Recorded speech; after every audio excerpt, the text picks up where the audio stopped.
Perfeito. Bom, agora sim, sejam todos e todas muito bem-vindos ao nosso Meetup. Obrigado por estar com a gente aqui hoje. Meu nome é Bruno Lazarin, sou parte do time da GitLab Latinoamérica e é um prazer estar aqui com vocês hoje. Eu vou compartilhar aqui no nosso chat nosso código de conduta para evitar qualquer tipo de inconveniente durante a nossa sessão. Acabei de colar aí no chat para dar uma olhada. Bom, para quem não sabe, a GitLab hoje é a maior organização com trabalho 100% remoto do mundo e, como sabemos, há muitas empresas se adaptando a esse novo formato de trabalho, pelo qual montamos uma guia completa que está disponível no nosso handbook, com diferentes focos e aplicações para times e pessoas que estão nessa transição para o trabalho remoto. Então, vale a pena conferir, assim como todas as outras informações no que diz respeito à GitLab, ela está publicada no nosso site. Bom, enquanto ao assunto de hoje, a gente vai conversar um pouco sobre o que é o Git e como a gente aplica o Git na GitLab. No final, a gente vai ter alguns breakout groups para que vocês possam conversar, compartilhar experiências, mas é claro que é opcional e em caso que não deseja participar, não há nenhum problema. Sem mais delongas, tenho o prazer de apresentar o nosso host de hoje, o Hugo Azevedo. Quem acompanha nossos webinars já conhece ele, mas para quem não conhece, ele é o nosso Technical Account Manager, do segmento Enterprise aqui na América Latina. E bom, Hugo, é com você. Obrigado, Bruno. A gente agradece a participação de todos, né? Lembrando que a nossa ideia aqui hoje é fazer uma introdução ao Git e ao GitLab. Acabei de perguntar aí até no chat o nível de conhecimento com Git. Espero que não seja muito básico para as pessoas que são avançadas. Se você já é mais avançado, convido também a compartilhar até com a gente o seu conhecimento, né? Principalmente ajudando aí o pessoal nos breakout rooms, porque a gente vai fazer uma mão na massa aqui, né? Então, começando hoje, é um prazer estar aqui, lembrando que isso aqui é um evento da comunidade, tá? A gente tem aqui hoje também, apesar de nem falar o português aqui, né? Não está entendendo muito o que eu estou falando, ele tem o John Coughlin, que é o nosso representante dentro da GitLab, e a pessoa que ajuda, apoia a comunidade a se organizar e ajuda de várias formas em promover esses eventos de meetup, seja ele virtual ou até presencial também, tá, pessoal? A GitLab é uma organização open core, é baseada em open source. Isso aí faz parte do nosso dia a dia e a gente faz um investimento como organização nisso, tá? E como a gente tem esse contato com a comunidade, esse evento de hoje, na verdade, foi um pedido aí do Daniel Lenharo, né, Daniel? Entrou em contato aí, vamos apresentar um pouco mais do Daniel, mas o Daniel entrou em contato com a gente através dos issues do GitLab para ter mais um suporte da própria GitLab como organização sobre o apoio aí de introduzir o Git e o GitLab, não foi isso? Exatamente. Então, muito obrigado, Daniel, pela organização aí do Meetup GitLab em Curitiba, né, como um dos organizers aí do evento, e pelo convite, tá? Vamos dar início aí a uma curta apresentação. Como que a gente vai ser esse formato, né? A gente vai fazer uma curta apresentação, né, acabamos de fazer aqui, né? Eu vou fazer uma introdução ao Git e ao GitLab, tá?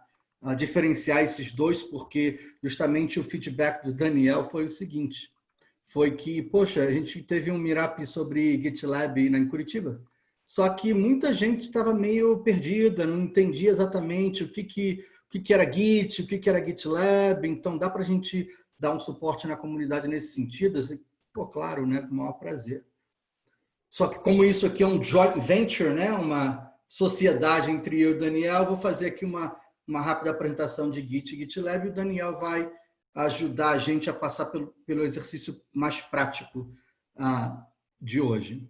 Como o Bruno falou, eu sou um Technical Account Manager, também faço um papel de Solutions Architect, que a diferença é que um é pré-vendas, outro é pós-vendas.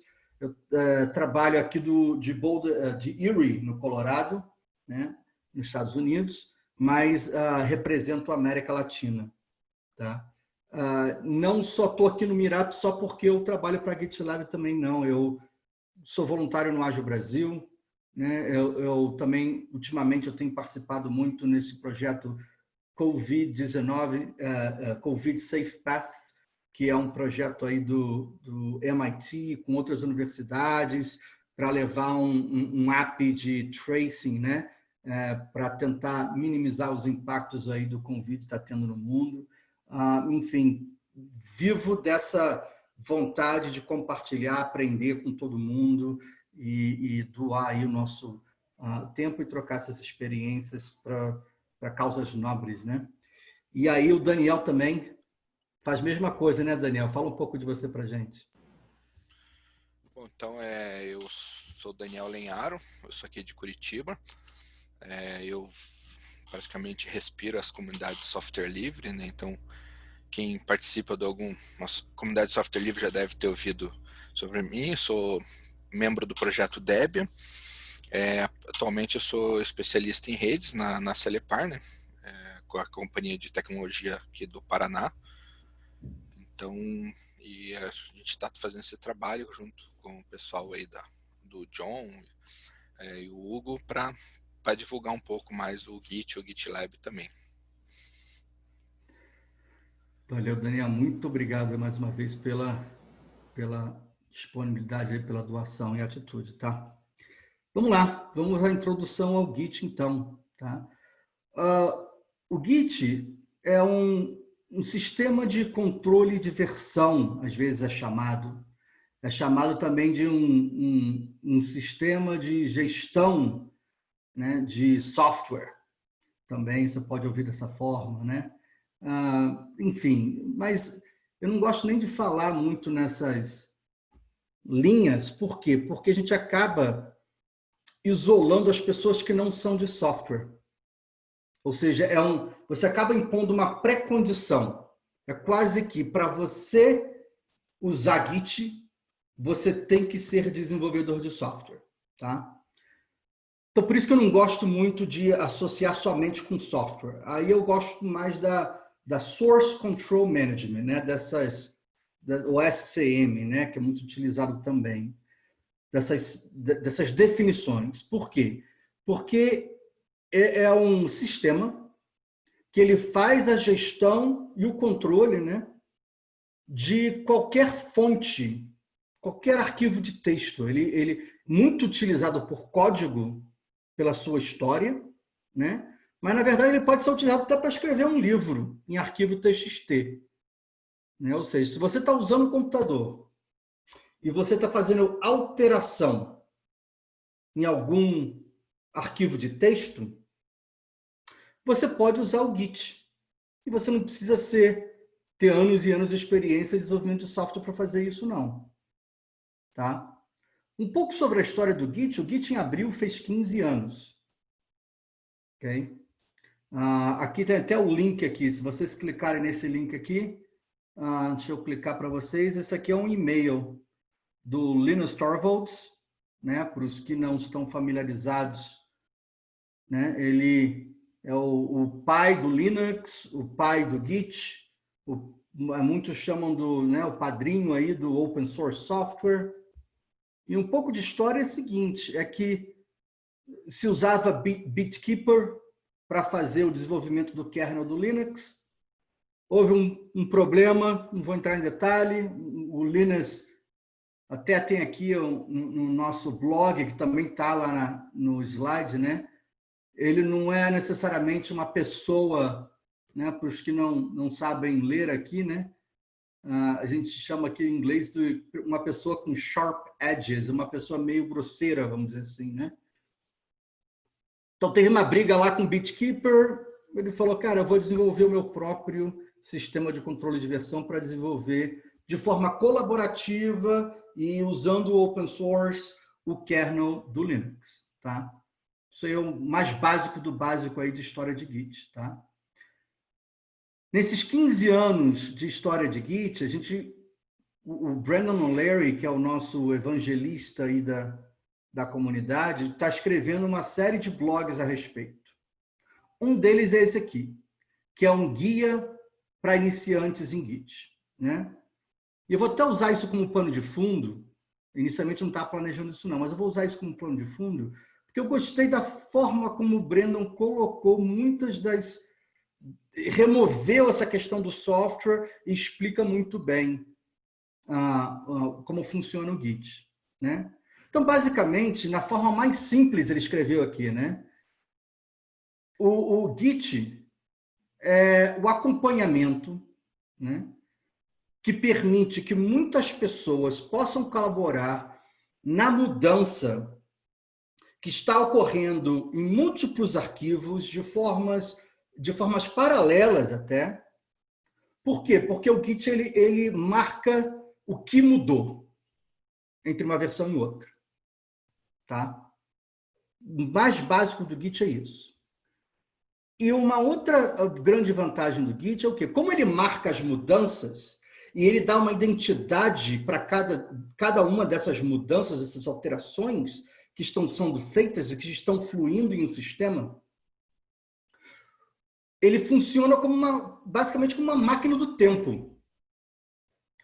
Vocês ouvem muito falar de branch, de galho, de trunk, né? Vocês ouvem essas palavras em inglês, por quê? Porque é uma metáfora a uma árvore com os seus galhos. Você tem uma árvore que é, vamos dizer, o texto principal, né? A fonte de verdade, e aí você quer alterar alguma coisa, você puxa um galho, que é uma cópia desse tronco, né? Começa a alterar aí no galho os dados, e depois, em algum momento, você faz o merge, que é o quê? Trazer essa informação de volta e trazer essas mudanças para um repositório central. Tá? Aqui nesse blog, né, que nem é muito longo, ele fala que como que o Brandon explicaria para um vizinho, né, que não entende de computador, não entende de software. Ele gosta de pensar como uma máquina do tempo. Por quê? Porque o grande barato do Git é que ele está acompanhando todas as mudanças e dando identidade para ela. Então, é muito fácil você fazer uma mudança, saber exatamente quando ela foi feita, por quem que ela foi feita, por qual razão que ela foi feita e desfazê-la. Na sua forma mais simples, eu acho que é isso e o Git. Tá? E essas mudanças, elas podem viver, né, num servidor remoto, que a gente vai falar bastante sobre isso, e elas, ao mesmo tempo, podem viver no meu computador local. Eu não preciso da rede, da confiança, da confiabilidade de comunicação entre computadores, né? Eu posso trabalhar na minha máquina local, fazer um monte de mudança, e depois, com os comandos do Git, eu jogo essa mudança para o meu repositório remoto. Tá? Uma coisa também é que ele é muito rápido. Tudo isso que a gente está falando acontece de forma muito rápida, ele é muito confiável, né? Muito adaptativo. Então, por isso, né, naquela briga com o BitKeeper, inclusive surgiu um outro sistema chamado Mercurial, né? O Git ganhou popularidade e cresceu e virou quase que unanimidade em termos de gestão de controle de software.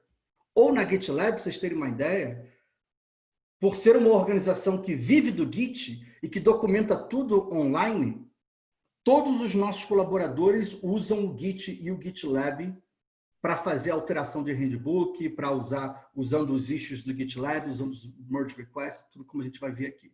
Tá? Então, eu fiz essas duas páginas aqui, essa e essa próxima, para deixar umas terminologias com vocês.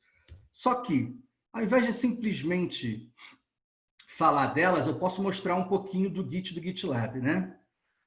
Eu tenho aqui localmente, na minha árvore, né, vamos dizer, de diretórios aqui, eu tenho uma pasta Git Projetos, uma pasta Spring App, uma pasta que eu acabei de criar para o exercício anterior, chamada Teste, tá? minha IDE, ela está conectada já, o meu Git está configurado, instalado para conversar com o GitLab, com esse servidor aqui do GitLab. Não vou entrar em detalhes sobre essa comunicação nesse momento.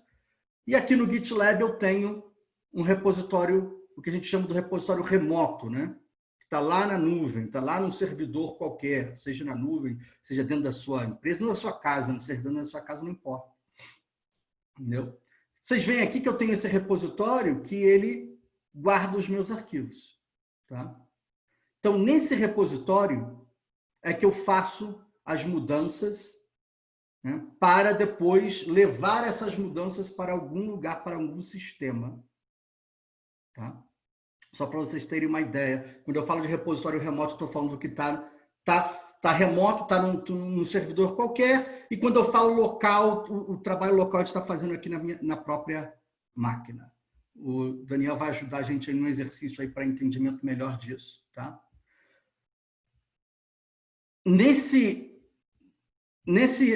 slide aqui, a gente fala muito do fluxo. Esse não é o único fluxo de trabalho do Git, mas é um fluxo bem comum adotado no Git, que é o quê? Eu tenho esse repositório remoto que eu mostrei no servidor do GitLab, de alguns comandos eu faço para fazer um clone, ou seja, uma cópia desse repositório do GitLab para minha máquina local, meu diretório de trabalho local.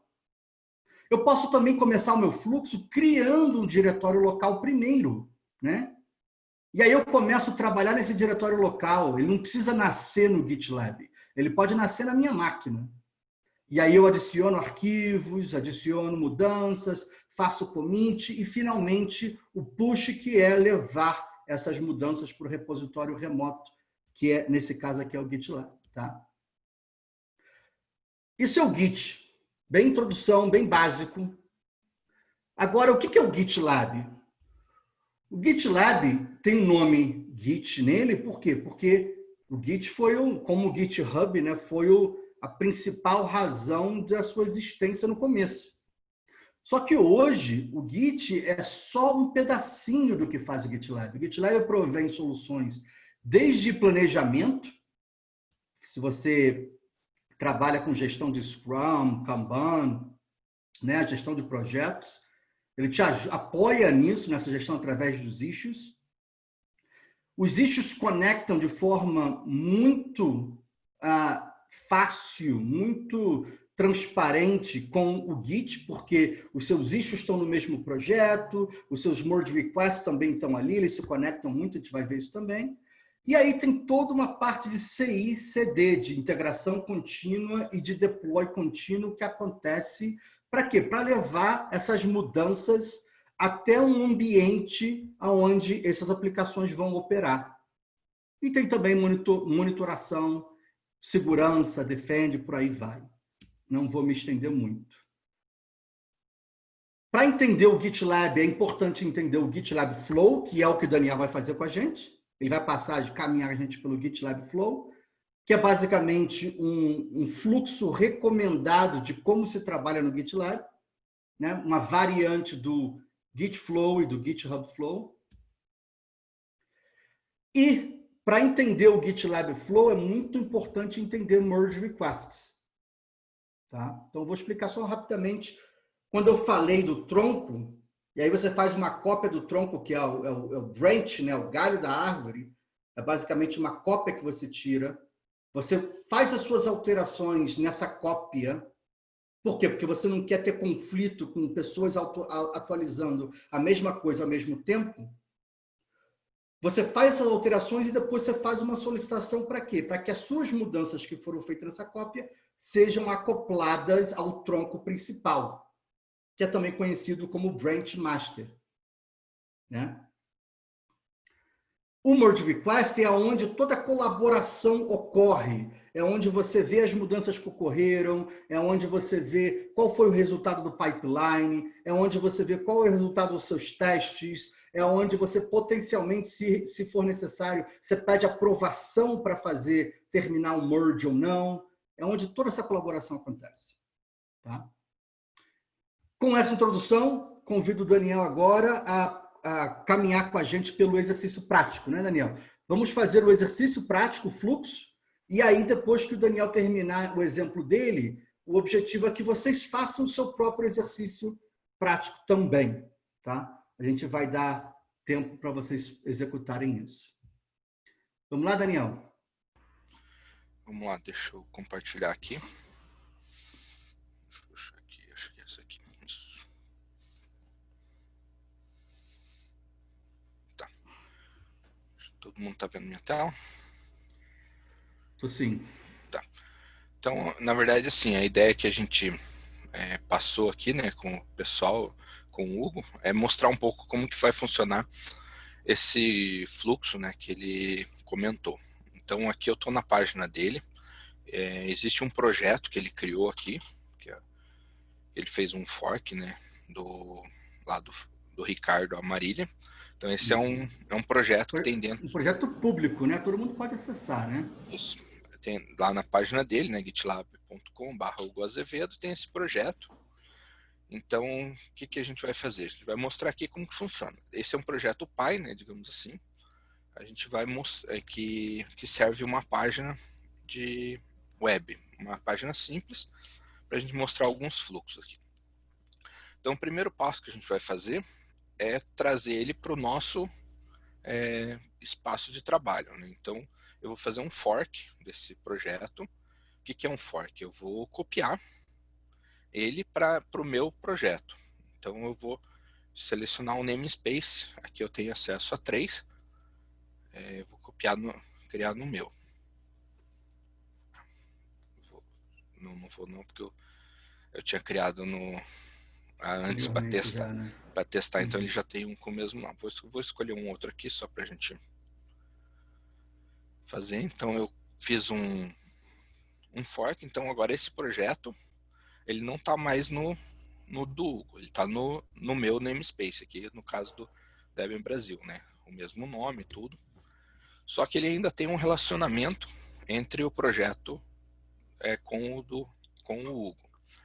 Então eu poderia fazer alterações aqui, enviar para ele, mas a gente quer um projeto independente. Então para isso, o que a gente vai fazer? A gente vai remover essa ligação entre os projetos. Para isso, a gente vem aqui em Settings, Repositórios. Não, desculpa.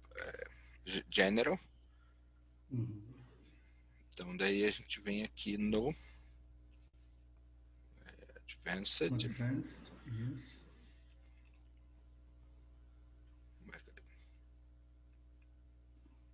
Sumiu. Não era no Advanced? Até aí.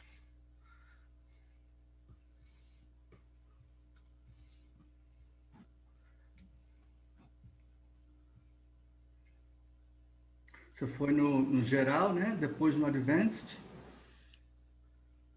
Não é isso? Isso.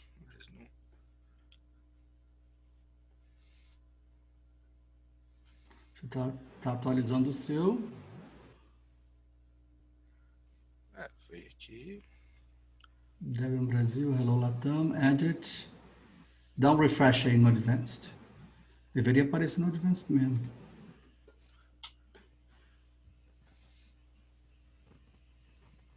Só tem para mudar. E lá no repositório, no projeto está dizendo ainda que o fork está estabelecido. Clica no Debian Brasil aí. No projeto overview tá bom. Tá forked. Tá dizendo aí, forked desde o Hugo Azevedo. Então volta lá no Settings. General. Advanced. Aí era para estar aí mesmo.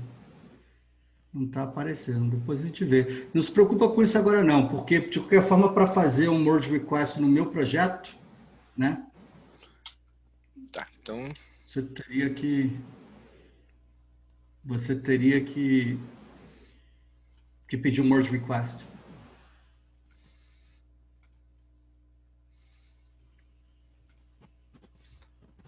Então, ele teria que ter uma opção ali, mas não tem. Por algum motivo não apareceu. Talvez seja a minha permissão nesse repositório aqui do Debian Brasil que eu não Pode ser? Pode ser isso mesmo. Deixa eu fazer por um outro namespace que eu acho que eu tenho. O outro eu tenho certeza que eu tenho permissão. Então, vou fazer um fork pro Curitiba Livre que eu tenho.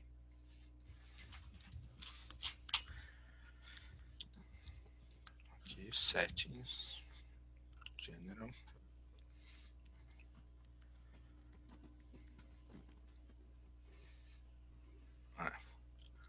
Então aqui ele vai ter essa opção, né? Remove fork relationship. Então com isso a gente vai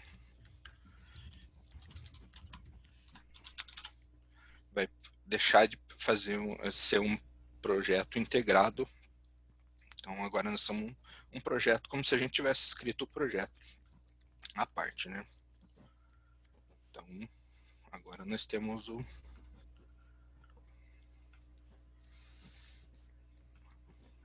Então, o nosso próximo passo agora é fazer a primeira execução, transformar ele num sites, né? Então, a gente vai vir aqui, CI/CD, pipeline. Então, a gente vai rodar uma pipeline aqui, que é ele vai ler o código que está dentro da página e transformar ele num site, né? É bom comentar agora, Daniel, que a razão é o seguinte: lá no repositório do projeto que a gente fez o fork, tem um arquivo que se chama .gitlab-ci.yaml, né? Então, como esse arquivo já está na raiz do repositório, esse arquivo é que contém as instruções de comportamento do CI/CD do GitLab. Então, como a gente fez o fork e esse arquivo já está na raiz, né? Esse carinha aí, como ele já está aí, a gente consegue só apertar o botão do Run Pipeline, ele já reconhece que o arquivo está ali e já executa. Executa o quê? Que é levar esse website para o GitLab Pages, que é um serviço de host de páginas web estáticas, né? Então, aqui no caso ele executou, né? Deu passage, então ele finalizou o processo, né? Daí você pode ver aqui ele solta um shell pra gente acompanhar o que está acontecendo. E a gente quer ver o que aconteceu. Então a gente vai aqui em Settings, Pages. Aqui ele vai te dar o endereço que ele criou já da página. Então tem algumas outras opções que você pode pôr um domínio próprio, tudo. Mas a gente não vai entrar nessa questão agora. Mas é algo que você pode estudar depois, né? Então clicando nesse endereço aqui, ele tem um site já criado de forma simples aqui, estático, né? Então você clica em Start, Hello Latam, e é o site básico criado aqui pra gente. Digamos que você quer fazer alguma modificação nesse site, né? Então o que você vai fazer? A gente vai seguir um fluxo de trabalho. Então para que tudo fique registrado também, aqui no caso a gente vai abrir para a gente mesmo, né? Mas a gente poderia ser outras pessoas abrindo essa solicitação.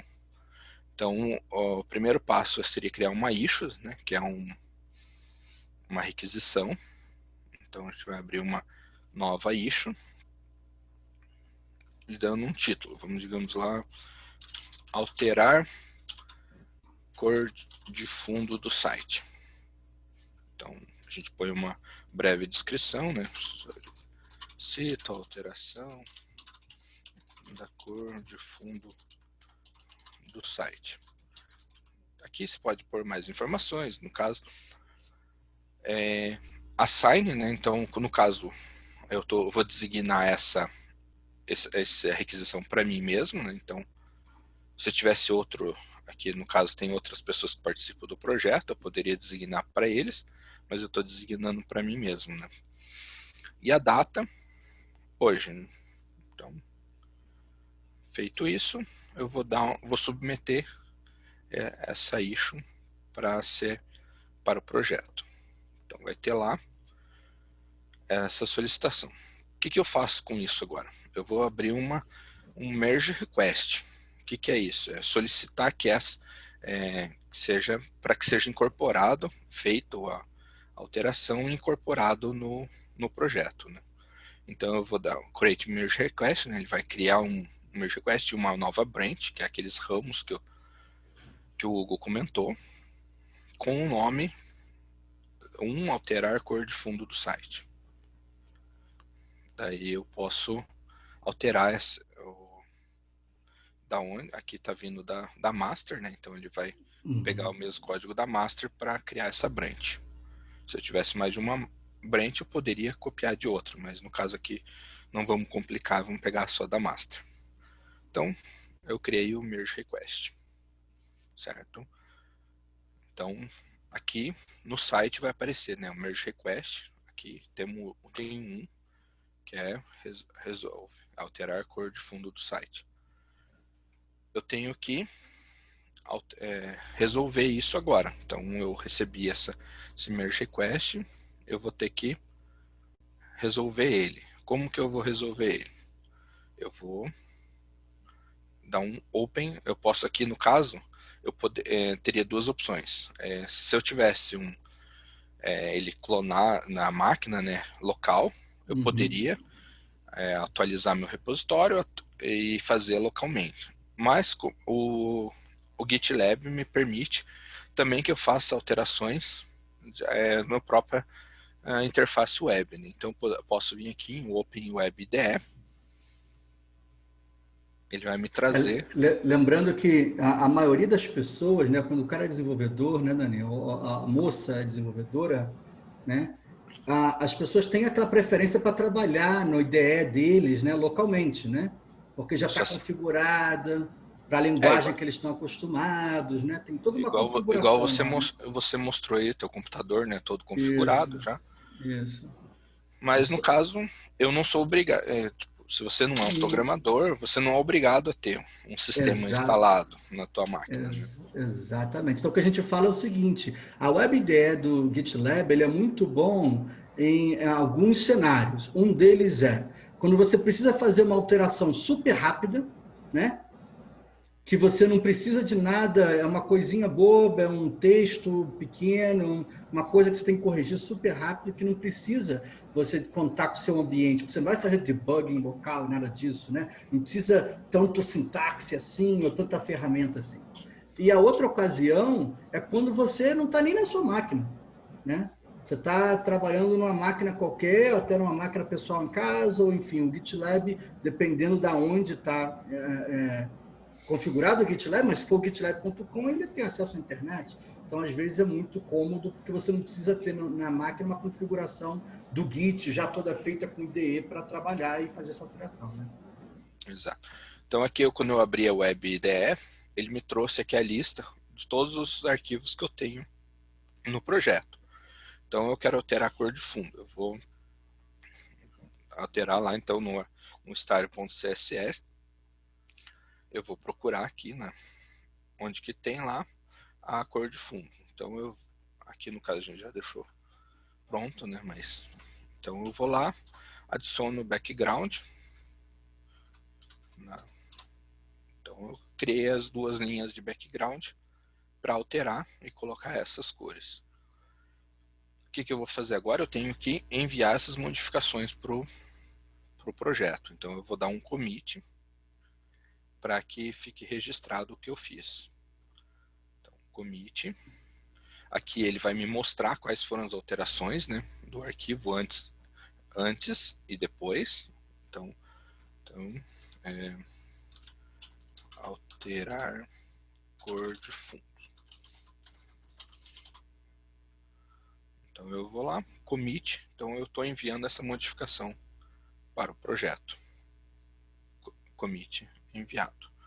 Então eu vou voltar aqui no merge request para verificar o que aconteceu.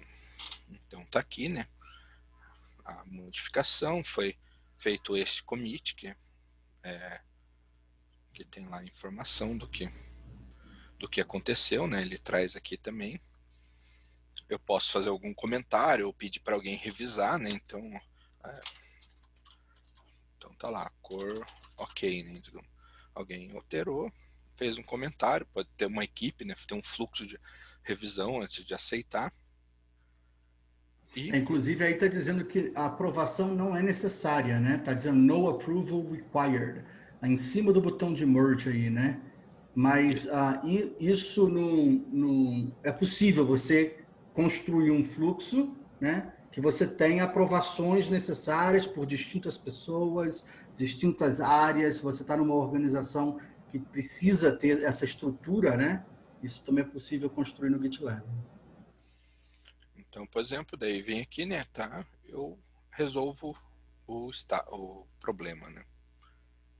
Então o problema está resolvido. Agora eu tenho dar um merge, né? Que é integrar esse código ao código original. Aqui eu estou marcando também para deletar. Então quando eu fizer um merge, esse branch 1 traço alterar, ele vai também deixar de existir no projeto, porque não tem mais sentido daí. E é bom para ficar limpinho, né? Porque não fica aquele monte de branch para trás, né? Sem Isso, necessidade, né? daí a gente resolve também essa, porque senão depois daqui de 5 anos você vai ver esse commit lá, essa branch, por que ainda está aqui? Uhum. Então, beleza, tá convertido aqui, você pode dar um revert depois para desfazer, mas daí é um pouco mais avançado. E eu posso vir aqui no CI/CD pipelines, né? E vou ver que está rodando o merge, né? Está sendo rodado e executando aquele ponto YAML que tem lá na raiz, né? Para fazer o quê? Para atualizar o site com a nova cor. Então, tá rodando job success. Então, vem aqui em pages.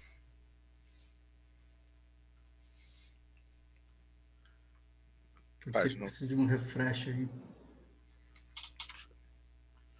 E aí?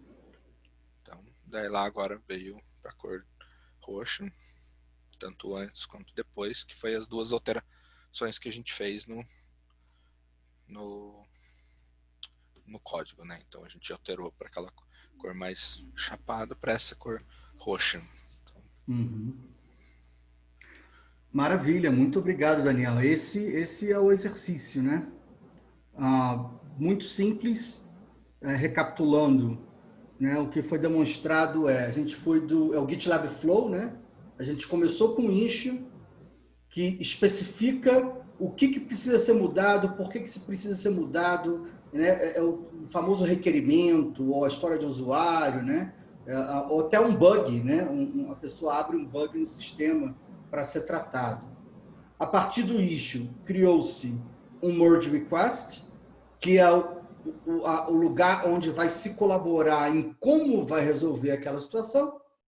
E, ao mesmo tempo que se criou o merge request, criamos também um ramo novo, né?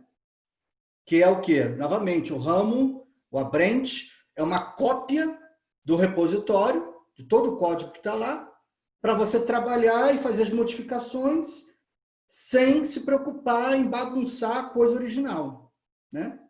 E aí depois alterações foram feitas pelo commit, fizemos o merge, e aí o branch some e as alterações que o Daniel fez passam a viver aonde? A viver no branch master, né? Que é a fonte da verdade, vamos dizer ali. É muito comum que um branch master reflita o código que está em produção, né?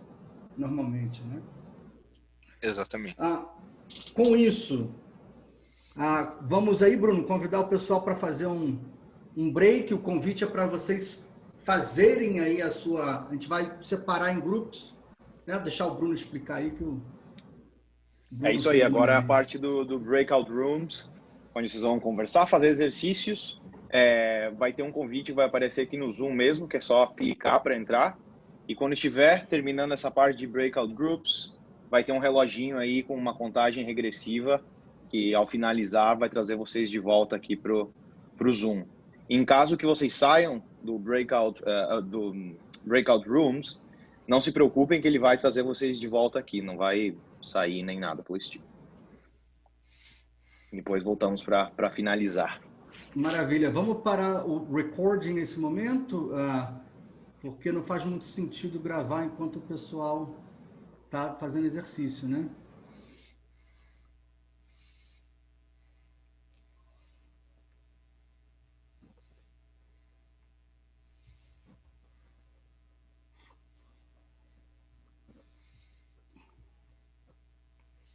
Acho que é o John que tem que parar, né? Isso. You can stop recording if you want, John.